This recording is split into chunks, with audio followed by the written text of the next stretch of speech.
Assalamualaikum warahmatullahi wabarakatuh.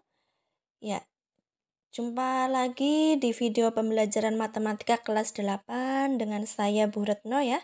Anak-anakku semua, kabarnya gimana? Semoga kalian semua dalam keadaan sehat ya. Masih di pembelajaran matematika kelas 8 tentang koordinat kartesius ya.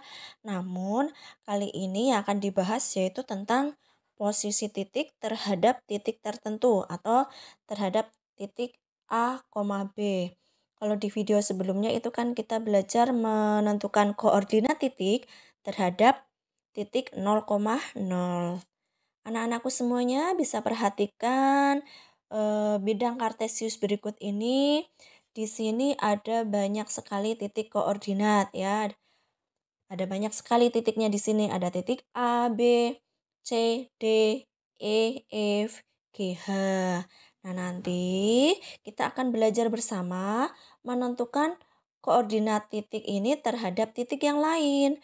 Pastinya koordinat titiknya akan berbeda ya dengan koordinat titik, misalkan titik A terhadap 0,0. Titik koordinatnya berapa? Di sini kalau kemarin yang telah kita pelajari ya, bahwa untuk koordinat titik A, kalau terhadap titik 0,0 kan kita tinggal lihat saja X-nya berapa, Y-nya berapa.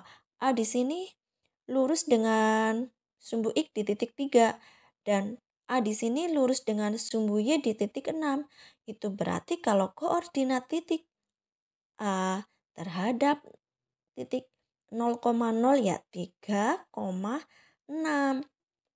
Namun untuk kali ini kita akan belajar mencari koordinat titik A ini terhadap titik yang lainnya. Misalkan terhadap titik B, terhadap titik C ya seperti itu. Oke, langsung saja ya. Kita akan belajar menentukan koordinat titik A terhadap titik B. Kalau untuk titik awal yaitu titik koordinat A terhadap 0,0 kan koordinat titiknya 3,6. Sedangkan untuk titik B koordinatnya yaitu 4,4. Kayak gitu ya, titik A-nya 3,6, B-nya 4,4.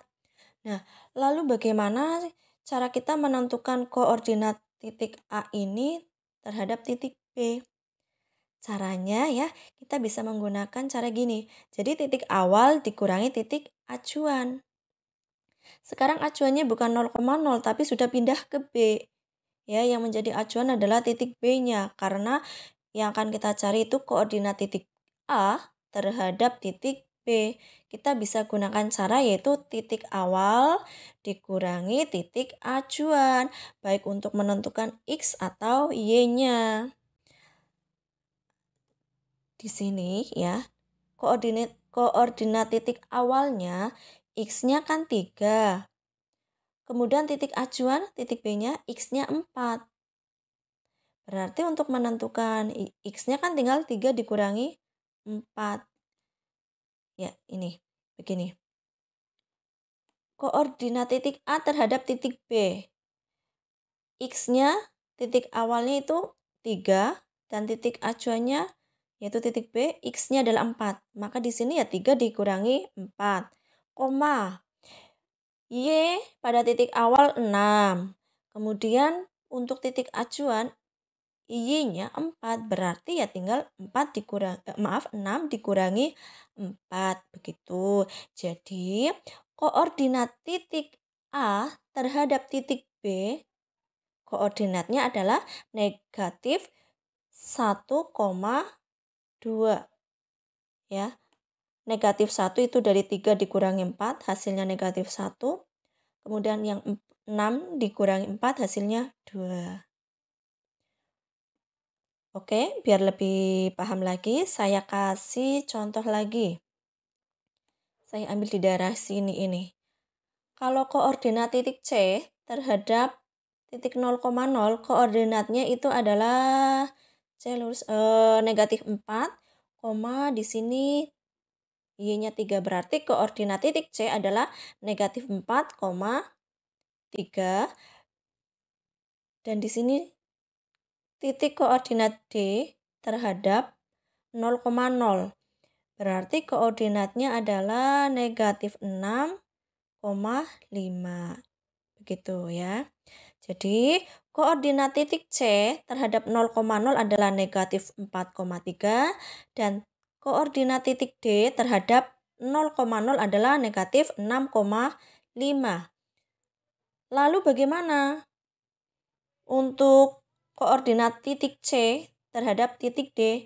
Caranya sama, yaitu kita cari dengan menggunakan cara titik awal, ya ini dikurangi titik acuan. Titik awalnya adalah titik C dan acuannya adalah titik D. Begitu.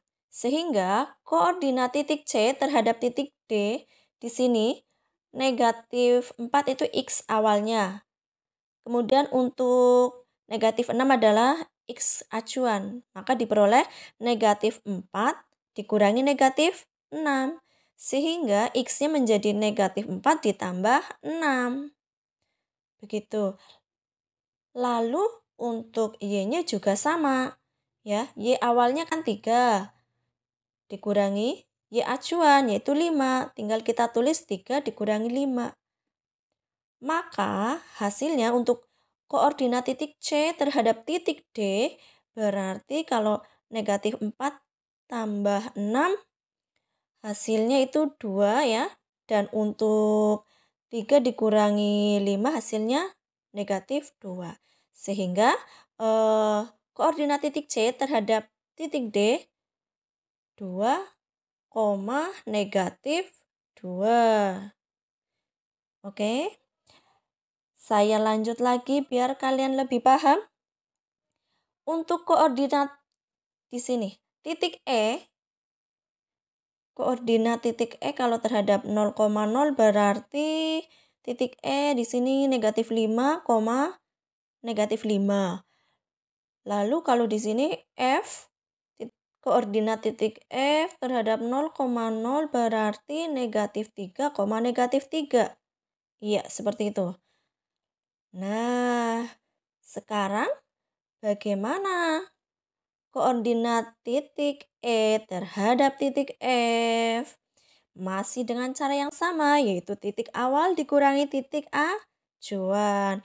Titik awalnya adalah E ini, dan acuannya adalah F. Ya, begitu. Sekarang untuk titik awal, X-nya kan negatif 5. Dan titik acuan negatif 3. Jadi negatif 5 ya dikurangi negatif 3. Menjadi negatif 5 ditambah 3. Lalu untuk Y-nya, Y awalnya kan negatif 5. Dan Y acuannya negatif 3. Jadi negatif 5 dikurangi negatif 3 menjadi negatif 5 ditambah 3. Lalu hasilnya ya negatif 5 ditambah 3 berapa ya? Negatif 5 tambah 3 berarti negatif 2 ya. Ini juga negatif 5 tambah 3 sama ya negatif 2. Sehingga koordinat titik E terhadap titik F koordinatnya ya negatif 2, negatif 2. Kira-kira sudah paham apa belum? Kalau belum saya kasih contoh satu lagi ya biar kalian lebih mantap. Lebih yakin lagi ya untuk belajarnya. Di sini saya ambil titik GH. Kalau koordinat titik G terhadap titik 0,0. Koordinatnya berarti ini 2 ya, 2, negatif 6. Koordinat titik G terhadap 0,0 adalah 2, negatif 6. Dan koordinat titik H terhadap 0,0 di sini 6, negatif 5. Nah, sekarang berapa koordinat titik H terhadap berapa koordinat titik G terhadap H? Yang menjadi acuannya adalah H-nya ya. Sama caranya seperti di atas ini, titik awal dikurangi acuannya, titik acuannya baik untuk X ataupun Y-nya.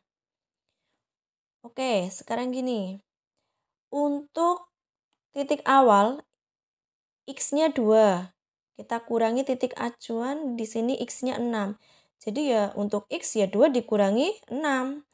Dan untuk Y-nya, titik awalnya negatif 6. Titik acuan negatif 5. Negatif 6 dikurangi negatif 5 menjadi di sini negatif 6 ditambah 5. Sehingga diperoleh koordinat titik G terhadap titik H.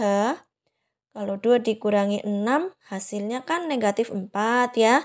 Lah, negatif 6 ditambah 5 hasilnya negatif 1. Jadi, koordinat titik G terhadap titik H ya negatif 4, negatif 1. Kayak gitu ya anak-anak ya. Jadi kalian bisa menggunakan cara ini yaitu untuk menentukan posisi titik terhadap titik tertentu. Bolehlah kalian gunakan cara titik awal dikurangi titik acuannya ya. Semoga video kali ini juga bisa bermanfaat, bisa membantu kalian untuk belajar di rumah ya.